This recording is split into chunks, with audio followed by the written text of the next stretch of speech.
sudah sepakat, bangsa Indonesia sudah sepakat, kita ingin hidup sebagai negara di mana kedaulatan rakyat yang berkuasa. Jangankan usul dari profesor, usul dari anak di desa yang sampai langsung ke saya lewat TikTok atau lewat, saya segera tindak lanjut, saudara. Kebangsaan sekaligus mengawali rangkaian Konvensi Sains, Teknologi, dan Industri Indonesia 2026.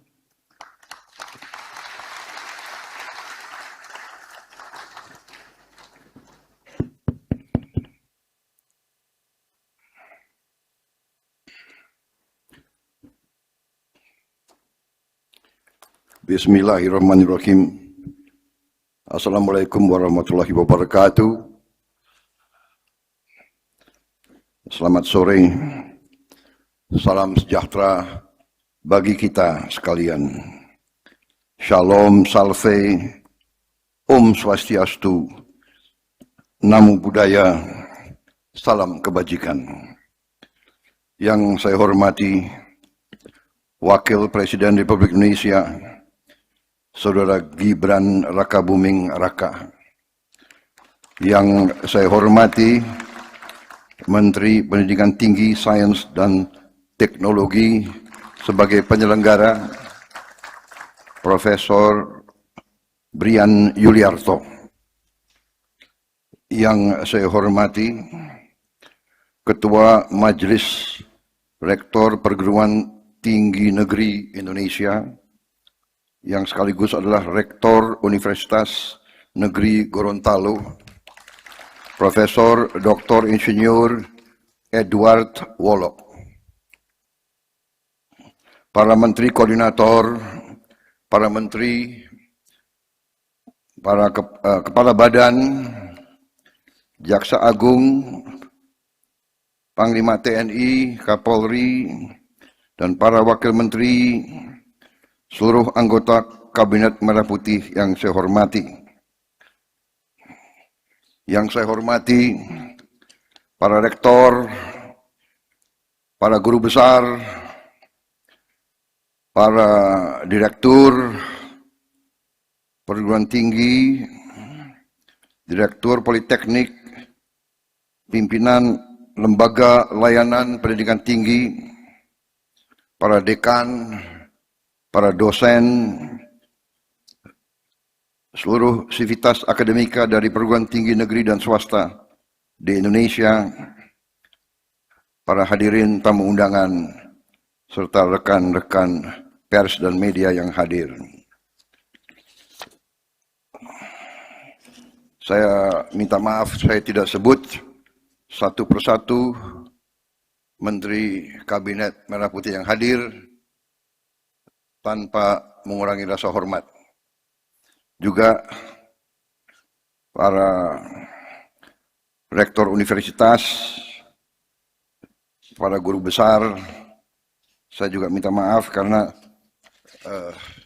cukup banyak. Rektornya saja di sini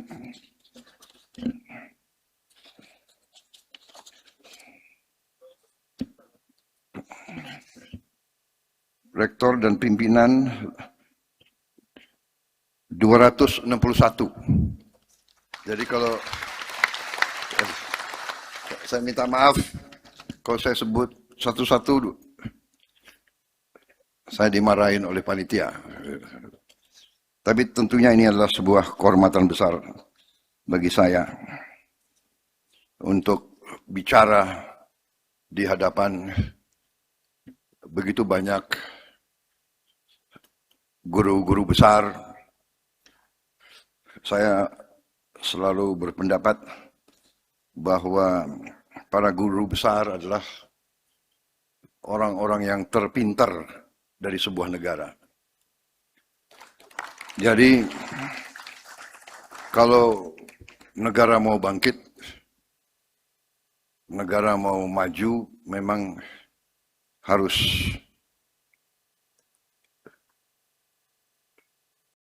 dimanfaatkan atau digerakkan potensi dan kemampuan dari kampus-kampus dari universitas. Saudara-saudara sekalian, tentunya sebagai insan yang bertakwa, marilah kita tidak henti-hentinya memanjatkan puji syukur kehadirat Tuhan Maha Besar, Tuhan Maha Kuasa. Bagi umat Islam, Allah Subhanahu wa Ta'ala yang memiliki sekalian alam, hanya kepadanya lah kita berdoa dan hanya kepadanya lah kita memohon pertolongan. Kita bersyukur atas segala karunia,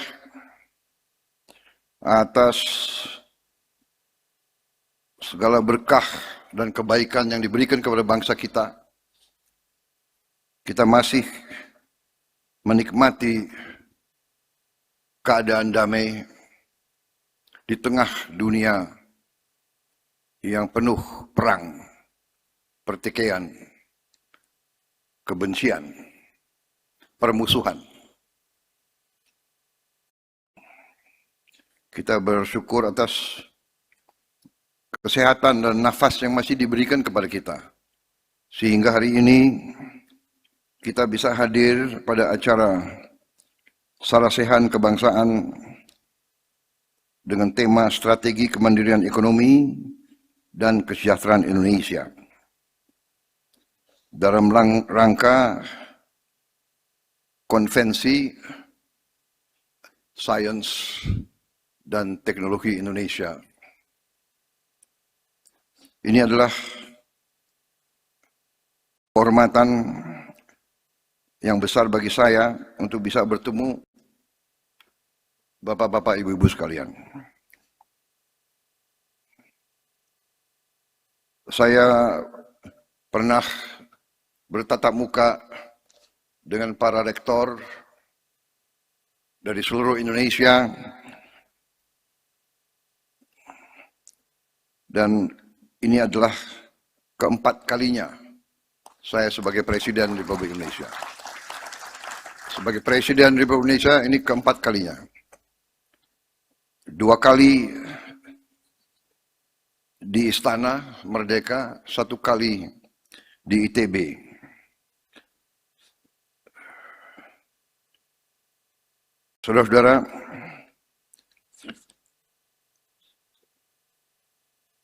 Saudara-saudara, saya katakan tadi, bukan basa-basi, memang kenyataan demikian. Saudara-saudara yang menjadi guru besar adalah memang orang-orang terpinter yang dimiliki bangsa Indonesia. Karena itu, setiap inovasi, setiap perubahan, setiap kemajuan di setiap bangsa selama peradaban manusia selalu berasal dari pemikir-pemikir yang terbaik. Semua perkembangan kehidupan manusia itu ditentukan oleh sains dan teknologi dalam arti yang luas. Dari kelompok-kelompok kecil manusia yang hidupnya berpindah-pindah mencari makan, akhirnya menemukan teknologi pertanian. Muncullah masyarakat-masyarakat agraris ratusan tahun, ribuan tahun perkembangan manusia. Sampailah kita di kondisi sekarang. Saudara-saudara, kita bernegara, kita berbangsa, tujuannya harus kita faham dan kita mengerti, yaitu untuk mencapai suatu kehidupan yang layak dan yang baik untuk rakyat kita. Itu tujuan bernegara. Semua adalah jalan menuju itu. Karena itu, saya sebagai insan, sebagai individu yang diberi kepercayaan oleh bangsa Indonesia untuk memegang kendali pemerintahan adalah tugas saya, adalah kewajiban saya untuk menghadapi dan untuk menghadapi kesulitan-kesulitan yang dihadapi bangsa kita dan mencari solusi terhadap kesulitan-kesulitan itu. Dan dengan demikian, saya dari awal sangat sadar peran dan penting para ilmuwan, para guru besar.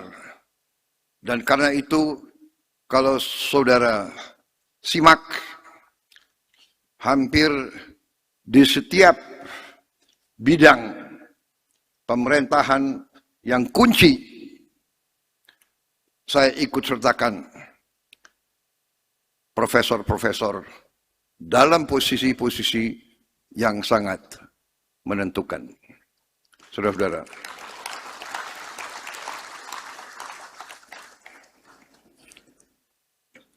salah satu ilmu kepemimpinan yang saya dapat dalam perjalanan saya adalah bahwa seorang pemimpin, seorang nahkoda harus, seorang nahkoda yang mau aman membawa kapalnya sampai ke tujuan, dia harus punya awak yang handal. Itu pelajaran kepemimpinan yang paling dasar. Kalau kita mau menang sepak bola, kita harus punya manajer yang baik, coach yang baik, pelatih-pelatih yang baik, tukang pijit yang baik, tukang bawa minuman yang baik, dan kesebelasan yang terbaik. Baru kita bisa jadi juara. Sama di semua bidang. It is not the technology, it is not the equipment, it is the men and the women behind the equipment. Ini yang kita sadari. Percuma kita punya pesawat yang paling canggih, pilotnya tidak handal. Jadi saudara-saudara, dengan kesadaran itu, saya sangat berterima kasih atas inisiatif konvensi ini yang mengikut sertakan sebuah sarasehan kebangsaan. Saudara-saudara sekalian, saya di hadapan saudara-saudara, saya ingin menyampaikan beberapa peranggapan saya. Selalu dalam setiap pertemuan saya menyampaikan ini, peranggapan. Saya berperanggapan kita semua di sini semuanya adalah anak Indonesia yang cinta bangsanya dan rakyatnya. Kita berbeda, pasti. Kita berbeda suku, kita berbeda agama, kita berbeda latar belakang, kita berbeda mungkin ideologi, kita berbeda sejarah, kita berbeda pengalaman. Saudara-saudara, ada apalagi profesi. Ada yang dokter, ada yang insinyur sipil, ada yang insinyur mesin, ada yang insinyur pesawat terbang, ada yang ahli arkeologi, ada yang ahli antropologi, ada yang ahli bahasa, ada mantan tentara, ada pengusaha. Berbeda. Berbeda kita punya latar belakang. Dan saudara-saudara, pengalaman kita pasti berbeda. Tapi, dengan premis tadi, dengan anak Indonesia yang cinta tanah airnya, saya kira dalam perbedaan ini, kita harusnya bisa mencari titik-titik kebersamaan. Inilah yang saya lihat dari apa yang saya pelajari dari sejarah, karena salah satu hobi saya, passion saya adalah sejarah. Dari apa yang saya belajar dari sejarah ribuan tahun, bangsa-bangsa yang elitnya bisa kerjasama, itu bangsa itu yang bangkit. Bangsa yang elitnya selalu tidak bisa kerjasama, bangsa itu tidak bisa mencapai potensinya. Ini sejarah mengajarkan. Sampai hari ini, marilah kita lihat. Lihat di berita apa yang terjadi di Ukraina, di Eropa. Kalau kita lihat, rasnya sama, sukunya sama, agamanya juga banyak yang sama. Perangnya itu sampai puluhan ribu korban mati tiap bulan. Dan perang di Ukraina sudah lebih lama dari Perang Dunia Kedua.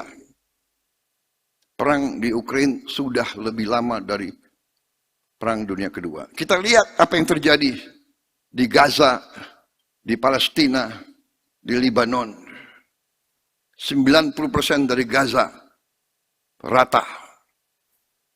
Mungkin sama akibatnya dengan Hiroshima atau Nagasaki. Lebanon sekarang seperti itu. Iran, seluruh negara Teluk, Yaman, kita tinggal lihat tiap hari. Perang di Afghanistan, perang di Balukistan, perang di Myanmar, semakin dekat. Perang antara Muang Thai dan Kamboja. Saudara-saudara, di tengah ini semua, kuncinya adalah antara lain elit yang tidak bisa kerjasama. Jadi saudara-saudara, bernegara, saya kira kita perlu untuk renungkan masalah bernegara. Saya kira saudara-saudara, ini adalah kata-kata pembukaan saya. Saya selalu berusaha dengan persuasi. Saya sebagai pemimpin politik, saya dipilih secara demokratis. Saya maju ke rakyat 5 kali minta mandat. 4 kali tidak diberi mandat. 4 kali saya kalah. Tapi saya tidak mengganggu pemimpin yang dapat mandat.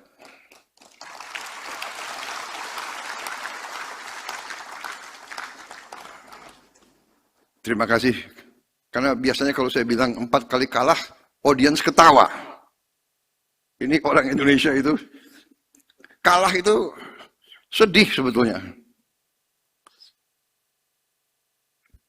Tapi karena saya sadar, saya mengerti alternatifnya apa. Karena kita sudah sepakat, bangsa Indonesia sudah sepakat, kita ingin hidup sebagai negara di mana kedaulatan rakyat yang berkuasa. Jadi kedaulatan rakyat wujudnya adalah demokrasi, demokrasi wujudnya adalah pemilihan.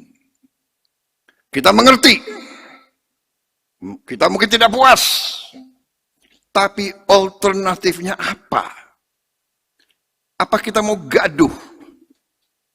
Habis tiap pemilihan gaduh, tiap pemilihan gaduh, yang kalah ribut, yang kalah ribut. Kapan kita mau menuju kesejahteraan untuk rakyat kita?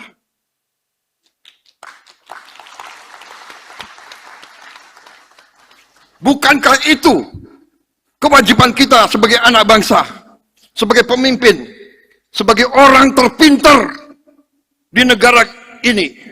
Bukankah itu segala kepintaran kita harus kita abdikan untuk rakyat kita yang paling miskin dan paling lemah? Bukankah itu?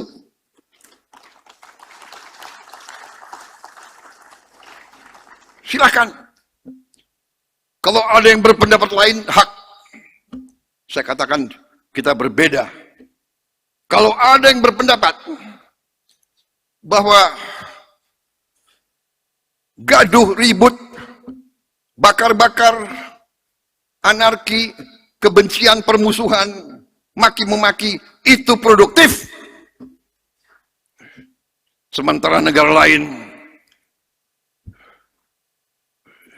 menuju kesejahteraan, menuju terobosan, menuju kekayaan. Saudara-saudara, karena itu saya berkali-kali saya datang kepada kampus. Saya datang, saya minta orang-orang terpintar, tanya Pak Brian, tanya Profesor Sigit. Saya tanya profesor-profesor IPB, kenapa kita tidak bisa punya benih gandum? Kenapa kita harus import gandum? Saya tanya, kenapa kelapa sawit per hektar di Malaysia produktivitasnya lebih dari kita? Kenapa? Saya selalu minta mereka, kenapa Indonesia setelah 81 tahun tidak bisa bikin mobil buatan sendiri?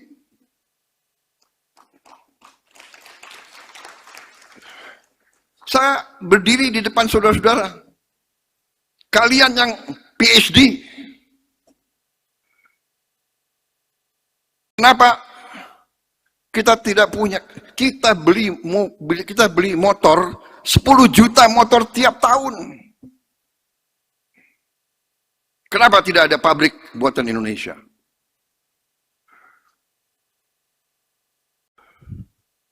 Tapi saya terima kasih kampus. Saya terima kasih kita mulai ke arah punya mobil sendiri. Terima kasih. Saya ada satu kepuasan yang mendalam di hati saya. Waktu saya dilantik, saya pulang dari pelantikan, saya bisa naik mobil buatan Indonesia.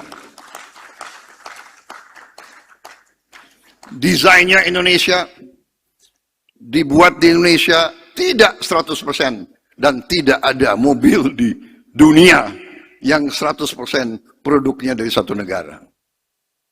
Tapi kalau 65%, 70% itu sudah boleh kita klaim buatan Indonesia. Risikonya sekarang selama saya jadi presiden, ya harus naik mobil buatan Indonesia.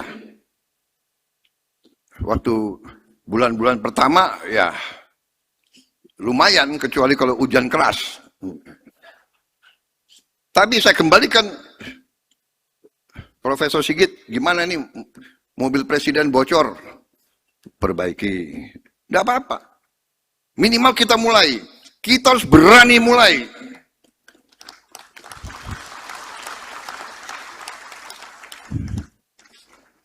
Kita adalah negara keempat terbesar di dunia. Kita adalah negara yang kekayaannya luar biasa. Jadi saudara, ini sebagai pembukaan. Nanti intinya belum. Ini jadi wartawan, dengan segala hormat, wartawan sudah keluar ya? Waduh, masih ada? Para media, saya hari ini mau bicara dari hati ke hati kepada guru-guru besar, saudara-saudara. Jadi dengan hormat, saya mengundang para wartawan untuk minum kopi di luar. Ya, saya yakin Pak Brian sebagai penyelenggara sudah siapkan kopi-kopi yang bagus.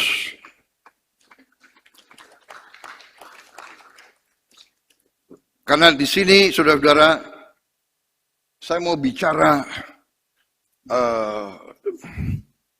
dengan saya mau beri apa yang saya punya. Saya mau beri data fakta apa yang saya punya. Dan saudara-saudara, sebagai ilmuwan, monggo kaji, teliti, pelajari. Kalau data-data fakta-fakta itu secara saintifik saudara sudah nilai, saudara anggap relevan, silakan. Saudara. Mari kita simak bersama arahan Presiden Republik Indonesia yang dilanjutkan dengan pengetukan palu sebagai tanda penutupan Sarasehan Kebangsaan Konvensi Sains, Teknologi, dan Industri Indonesia tahun 2026.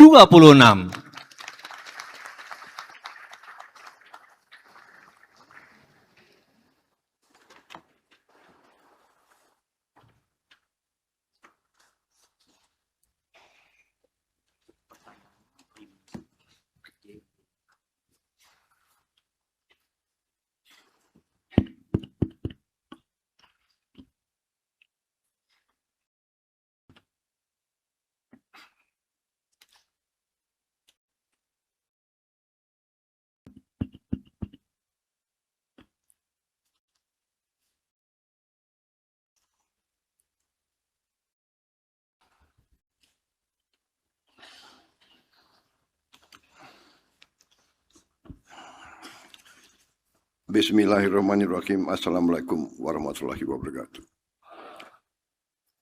Selamat pagi, salam sejahtera kita sekalian, shalom, salve, om swastiastu, namo buddhaya.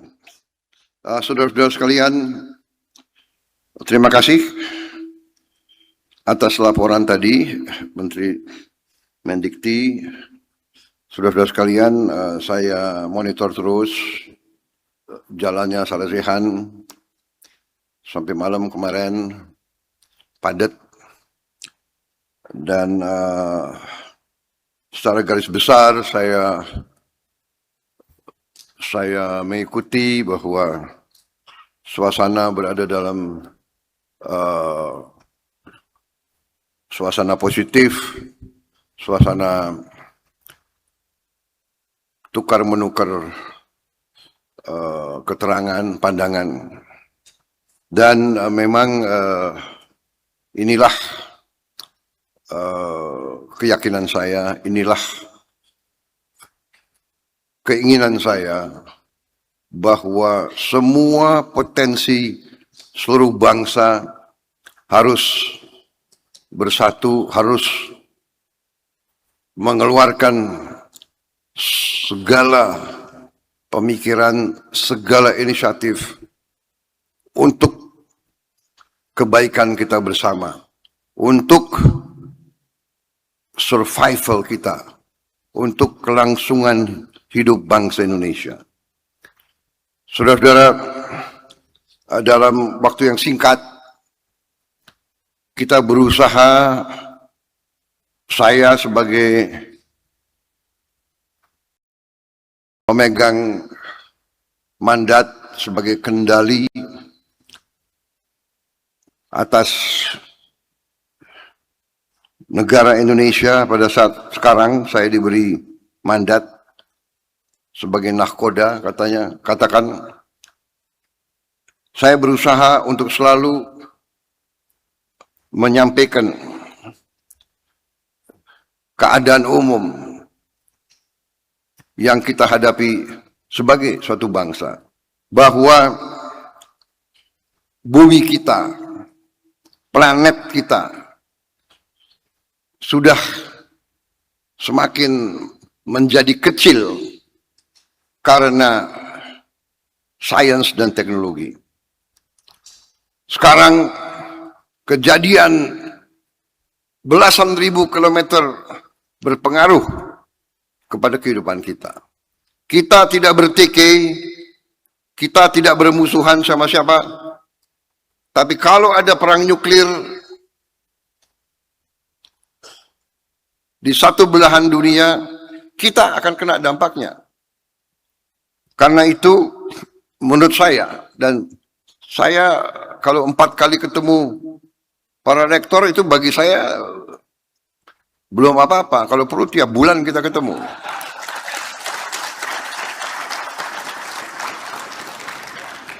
Benar.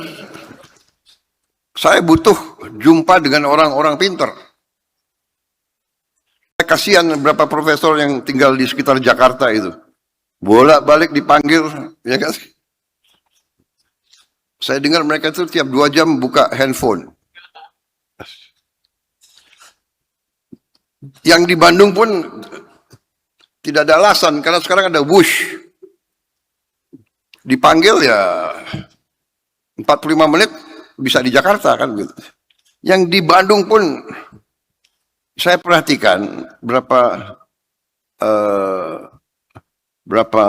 pembantu saya waktu awal dilantik rambutnya masih bagus. Setelah 18 bulan semakin botak. Aku perhatikan Pak Brian, banyak itu, rambutnya sudah makin ke atas. Banyak profesor ini memang.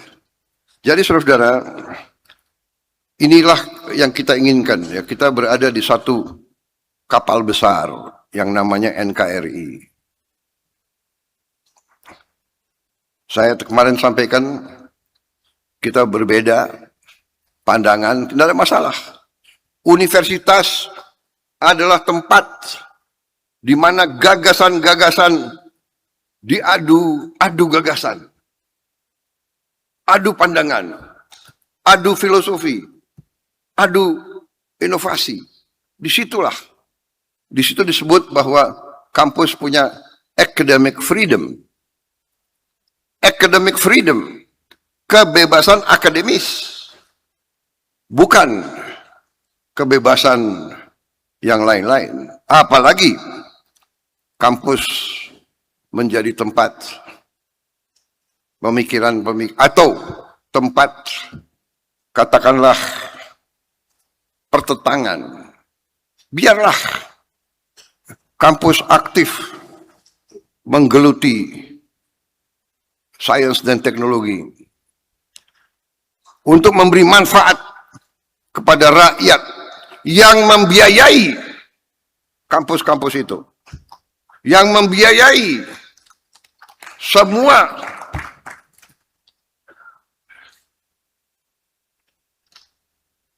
lembaga pendidikan. Swasta berperan sangat penting, tapi swasta pun menikmati uang rakyat dari subsidi listrik, subsidi BBM, dengan segala upaya yang kita lakukan. Jadi saudara, ini adalah bernegara. Jadi terima kasih saudara dengan tekun mengikuti saran-saran ini, dan saya terima daftar usulan dan daftar pertanyaan yang tadi disampaikan cukup banyak. Saya janji satu-satu akan saya perhatikan.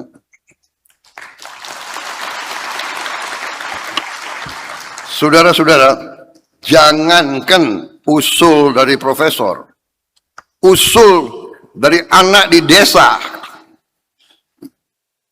yang sampai langsung ke saya lewat TikTok atau lewat, saya segera tindak lanjut, saudara. Ya karena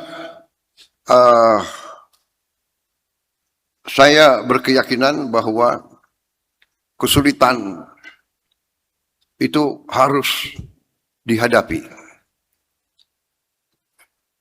Kesulitan harus dihadapi. Dan kita harus berani menghadapi kesulitan. Berani mengakui kesulitan. Dan kerja keras mencari solusi terhadap kesulitan. Ini saya dapat dari banyak masukan. Organisasi, masyarakat, negara yang sukses adalah masyarakat dan negara, organisasi yang berani mengetahui, mencari kesulitan dan kekurangan dan mengatasinya. Jadi saya terima kasih. Teknologi bisa berbuat itu. Kesulitan di satu desa, di Nias, langsung. Dan itu kita selesaikan dalam waktu cepat.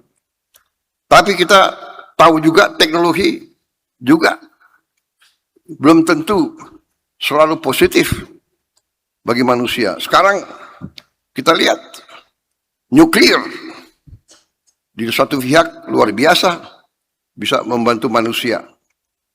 Energi yang sangat murah, energi yang relatif bersih, nuklir untuk medis, nuklir untuk pertanian, ya. Tapi nuklir bisa menghabiskan peradaban manusia langsung. Sekarang AI, Artificial Intelligence. Hampir semua negara sekarang mengejar AI, tidak mau ketinggalan. Tapi bapak-bapak penemu AI sendiri sudah memberi warning bahwa AI ini bisa menjadi repot bagi manusia. Sekarang sudah ada apa namanya tuh agent AI. Sudah ada agent AI. Konon kabarnya agent AI ini AI yang berkarya untuk satu orang atau satu kelompok atau satu korporasi, satu organisasi, satu negara atau satu. Dan konon kabarnya sekarang sudah ada 5 juta AI. Agent AI. 5 juta. Mungkin 5 juta itu 3 minggu lalu.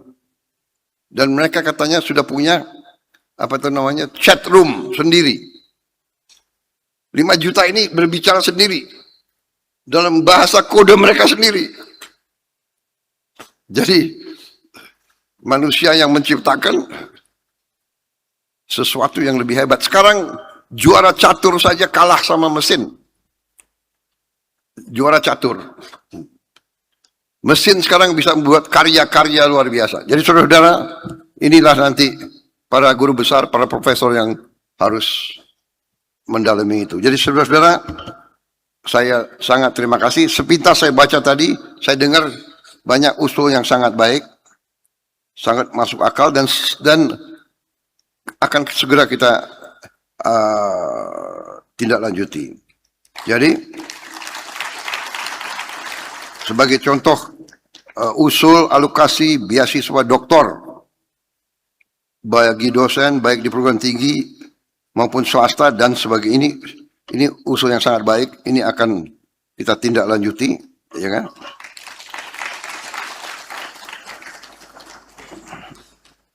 Tadi juga usul sektor industri, biaya riset diusulkan agar tiap BUMN mengalokasikan sebagian laba mereka untuk riset dan ya untuk riset, ya, inovasi. Ini bagus usul. Masalahnya BUMN ini ada labanya enggak? Sekarang mulai ada.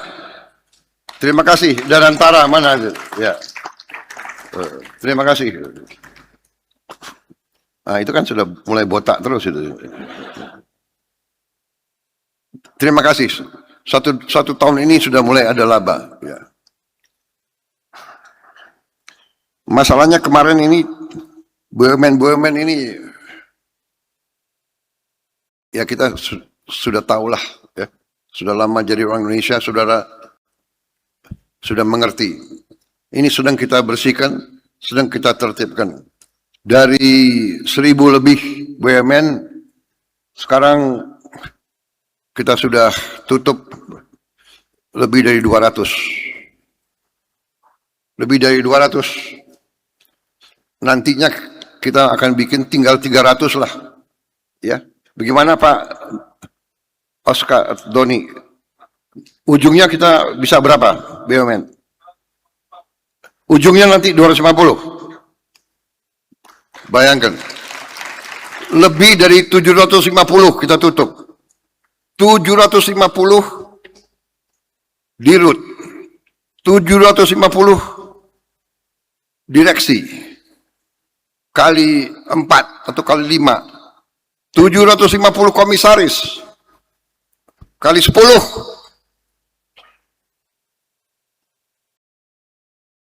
Overheadnya kayak apa? Gajinya kayak apa? Saudara-saudara, ini uang rakyat semua. Perusahaan tidak untung, hanya bayar overhead. Saudara-saudara sekalian, kita mau sekarang rasional, efisien, dan ini kita buktikan, dan ini kita lakukan. Saya minta dalam tahun ini harus selesai, ya. Jadi dalam 2 tahun kita akan bikin BUMN lebih efisien, lebih transparan, lebih bekerja untuk rakyat. Saudara-saudara, jadi banyak sekali usul yang saya lihat sangat positif, ya. Tadi dari Bengkulu juga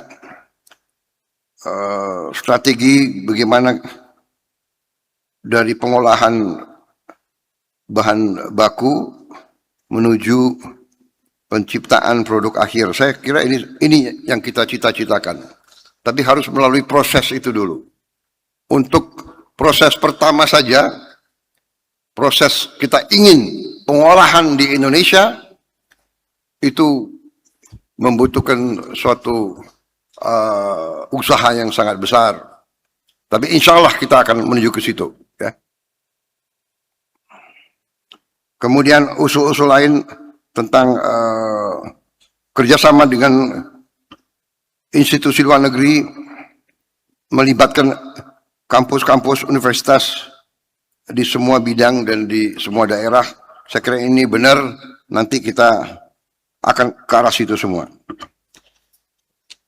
Kemudian ini banyak sekali, nanti kita akan selesaikan semua.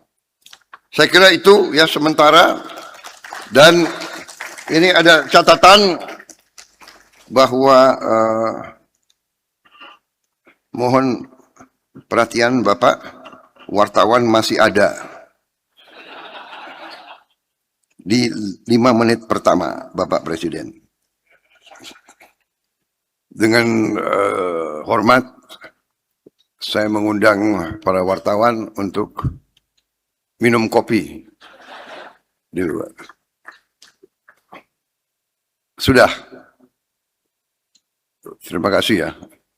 Karena ini adalah